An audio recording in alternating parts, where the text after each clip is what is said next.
So, okay, so we're recording, and this is our third try. This is the first, it's an auspicious start here, but it's the first class on packet 6. We talked about, this is this week. We talked about the test coming up on the 29th, and really don't have to look at that kind of stuff. Talked about the modules, talked about the summer academy, summer program you guys can sign up for. You got to email me for information on that. Okay. We will be stargazing, and that's not really affect you guys anyway.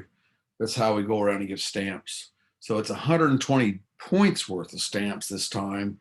And so you all will have to have something that compensates.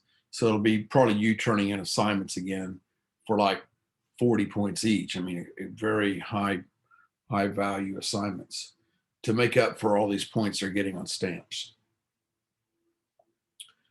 All right, so we're going to spend the time, what we have left here, and we got plenty of time because we had Joke Monday and also in class, so a lot of announcements and things. So we only got to really 3, and we got started on 4. So this is back. I handed out the packet 6, and packet 6 is the biggest packet of the year. It's like 15 pages. Now, I don't have, I will put some of these on the front porch along with those notebooks. You don't have, you don't want to print off 15 pages. Now, if you're a iPad person, it doesn't matter. You can just do it on your iPad, but I don't have the PDFs yet. So I'll have those PDFs up today. They'll be up by, I don't know, this evening sometime. I got to load 15 PDFs on there. And those are the color versions. So probably a little nicer than trying to just get the paper scan version. But if you don't want to, if you don't have an iPad and you don't want to print off 15 pages, come by the porch, the front porch today or tomorrow and pick up your packet. It's your last packet. And also your notebook if you need that. Okay. So we start off with what we already had, right? We already had done number 1 and 2 on this sheet. And so we're going to work on today, we're going to work on 3. And the reason why this sheet is the most important sheet of the year is it leads to so much else. And I told you about your packet 6 notes, that you're not going to turn them in, but you are going to get to use them as a cheat sheet. So the notes is where you'll be, in fact, packet 6 notes may be the most notes you take all year. So it's the notes on stuff like what we're going to talk about today, all these side issues that come up that are important. Okay, so I made them go to the board and do number 3. And I want you, so therefore I want you to try this on your own first. Number 3, my hint is, I'll give you a couple of hints as you're doing this one. Do it in pencil. But a hint is that there'll be 5.5 forces. What do I mean by half a force? A half a force is the tip of a force, meaning that it's a tip of an arrow. It's a baby arrow. It means it's just starting. It's almost negligible, but there's a little bit of there. So when you're doing this, you're going to, in your template is what already has happened, right? These are going to look similar. All 6 free body diagrams on the front of the sheet are going to look similar. Now, if you turn it in your packet, you don't have this. So we did take some time in class where kids did repeat, what was in 1 and 2 on their paper, so they had it. You don't have to, but it's nice to have a reference. So there's what, if you want to go and write that down, that's what we had. That's how we ended packet 5. But now while you're doing that, then when you finish that, go ahead and try and do a free body diagram on packet 6. Okay. I wonder, I got a new external monitor from my son. I wonder if that's what's messing me up. I think when I share a screen, maybe that's confusing it. because now I got 3 screens open. And I wanted to have a 4th screen. I wanted to have, so I had 4 screens open. It may not be able to handle that. Okay. So go ahead and try that. We're low on time, so I'm going to kind of skip forward a little bit. I know what you're going to do. You're going to put, I'll go blue for Y. You're going to put MG down, the weight of the car. You're going to do N up. And then on the X direction, you're going to say, okay, there's a big force of push. I'm pushing off I-35 or whatever. So a big force of push. And then there's friction back, road friction, F sub S. And what's the other backwards force?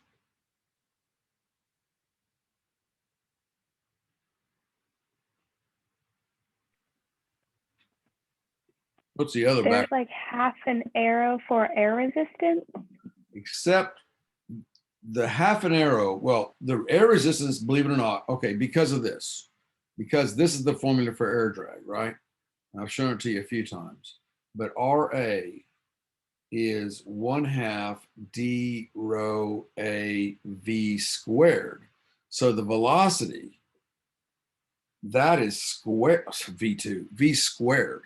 The velocity is squared, which makes air drag really sensitive to the velocity. It goes up exponentially.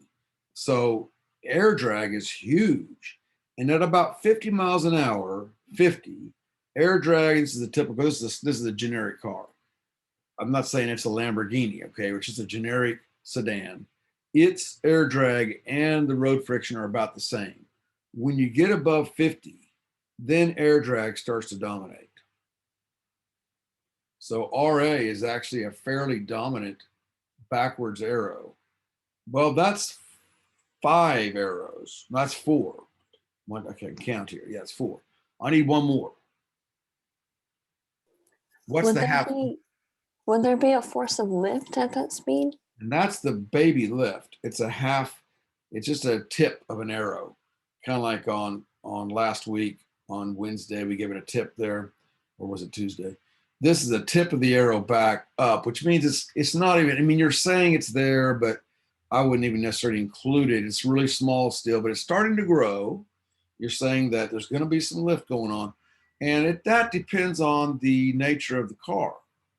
If it's a big, like what just drove by, a big UPS truck, no, it's not this flat on the front. It's not aerodynamic at all. The more it looks like an airplane wing, the more that force of lift is going to be going on. But at 60 miles an hour, I don't think we have a real problem with force of lift. You get to 80, it starts to get bigger and bigger. As the force of lift gets bigger, as this arrow gets bigger, this arrow has to get smaller because we know this arrow is not changing.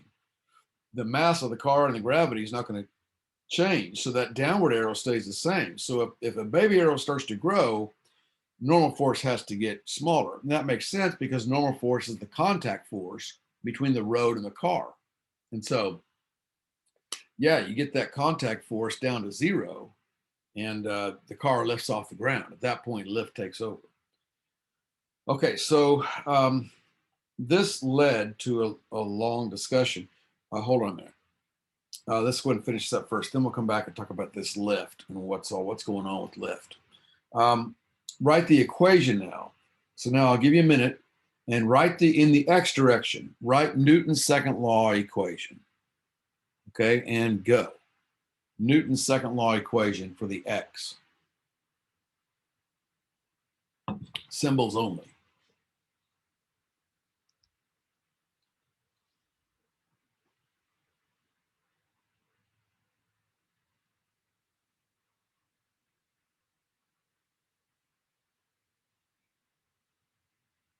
Okay, so you should have, we're going to assume that direction of motion here is positive. Direction of motion, the standard is to the right. And so we have, okay, we have 4, oh, that was a mistake, sorry. That should have been blue. I'm making vertical forces blue and horizontal orange. Sorry about that. All right, so my orange forces, I have force of push off I-35 minus the road friction minus the air drag is going to equal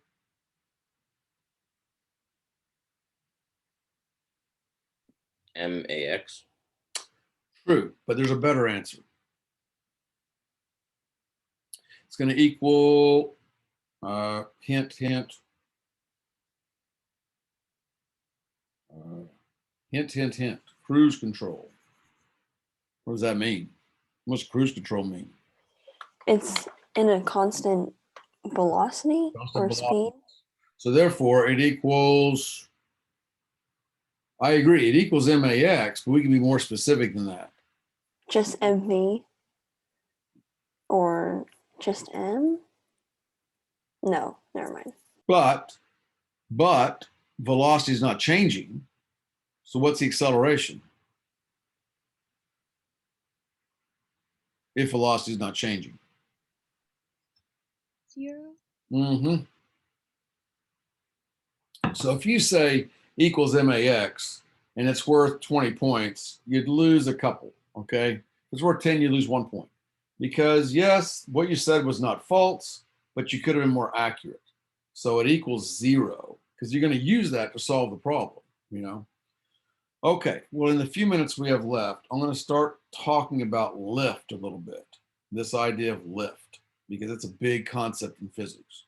So, okay, I told you about that. So, here we go. We start off with the idea of Brownian motion. And Brownian motion, Robert Brown in the 1820s was a biologist. We talked about this before, looking through his microscope, saw these little seeds, little pollen grains, and he thought they were alive because they were swimming really haphazardly, swimming around in the plate sample, these little microscopic objects. He goes, wow, life. He was wrong. It wasn't till Einstein came along, like 90 years later, and showed that this is evidence. This thing called Brownian motion is evidence of the atom. So, in Brownian motion, and I apologize if I repeat myself from last semester, but Brownian motion. Let's say we have say in the air right now, we have an oxygen. We have an oxygen molecule. Okay, O bonded to an O with these lone pairs out here. That's an oxygen molecule, O2, right? Diatomic. And into all these are floating around. Well, if I put a marker on that O2 and I follow it, it's going to go here, bounce, bounce. And this is moving at around 800 miles an hour. But it only gets about 1 nanometer before it hits something else. So it gets a billionth of a meter and it hits another nitrogen, knocks it around, another water molecule, it could be anything. And so it bounces around. So it takes this shape, this random, which we call, highly entropic. This is sort of the definition of a high entropy, meaning a lot of disorder. No predictability. So high disorder, high entropy. And that's how things move around the room. But that's typical motion. And if I were to open up a perfume bottle, say we're in the same classroom and open a perfume bottle on one side, then within 20 minutes, maybe you start smelling it. Maybe you never do, but if it's really strong stuff, and that's called diffusion, right? Well, diffusion, that's something you learn in 7th grade. Diffusion is basically Brownian motion. All right, so what's this have to do with air drag? Right. Let's keep going. We have something called laminar flow versus turbulent flow. Now, in the classroom, I turned on the water in the spigot, and the water comes out nice. That's laminar flow. Turns out that air also acts like a fluid. You'll take a course in college called fluid dynamics. My older brother, was teaching that at UT, and I remember looking at the papers of the students, and it's like, oh my gosh, those poor Longhorn students, man, they were suffering because all the equations you got to know to understand understand what fluid dynamics are. But if you're going to fly a plane, if you're going to be in the water, you got to understand fluid dynamics. So two big concepts of fluid dynamics and air drag and lift is laminar flow versus turbulent flow. So this is cigarette smoke here. And when it first comes off the cigarette, you've all seen this, I guess. I mean, maybe in movies, but it comes off in laminar flow. And then eventually it gets tied up in this Brownian motion of air molecules around it, starts knocking it around, and you get this turbulent flow. Okay. These kind of things set up with cars as well. Before, in front of the car, behind the car, above the car, and airplane wings. So the question is, though, how do you get from that to basic lift? Like in an airplane, this is the simplest possible version of an airplane. You have center of pressure back there, and then you have lift. Okay, you have lift here, and that's very general. And then weight, we call that mg. Okay, thrust, we'll get to the equation for that later on this week, and then air drag behind it. And then one more thing to look at here, we're just kind of introducing it today. One more thing to look at is an airfoil. And I hold up an airfoil in class, it's a wing. And this is a very simplified, without any flaps going on. Of course, these wings have flaps if you've been on an airliner. You see those flaps go on and off. This is a typical drawing, a cross-sectional drawing of an airplane wing, where notice the thing to remember here is the weight, that's just your mg, the direction of motion, okay, the move direction is that blue arrow. Notice that lift is perpendicular to it. That's the case. Lift is perpendicular to the direction of motion, kind of like normal force, but there is no normal force here because normal force requires this. It requires a normal force what the? My battery's a problem or something.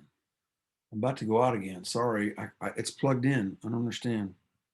Maybe my transformer's no good. Anywho, that's scary. So I may go off the air any second. All right, we're about done. So lift is perpendicular. If we go off the air again, just don't stick around, just go, because it means I'm done. Drag is always opposite the direction of motion. So I'm worried. Okay, here's that formula for air drag that I gave you. I'll go and give you that. This will be on the next equation sheet. It's coming up here this week probably. But that's the formula for air drag. And so just wait for the equation sheet to come out. You'll get the equation sheets on test 6, of course. So we just got barely started talking about air drag. We're going to get into that more and lift into that more tomorrow. Okay. But I feel like I'm going to be zapped in a minute. So I'm going to leave before they do that to me. Stop sharing. Okay. All right. So that was not good, but that was our auspicious beginning to packet 6. We're not behind. I mean, we did a lot of this stuff in class, but that's the basics of it today. Okay. So I'll try and get my battery issues fixed, and we'll see you guys tomorrow. You guys are free to leave. If you have a question, stick around, I'll answer it. Let me stop recording.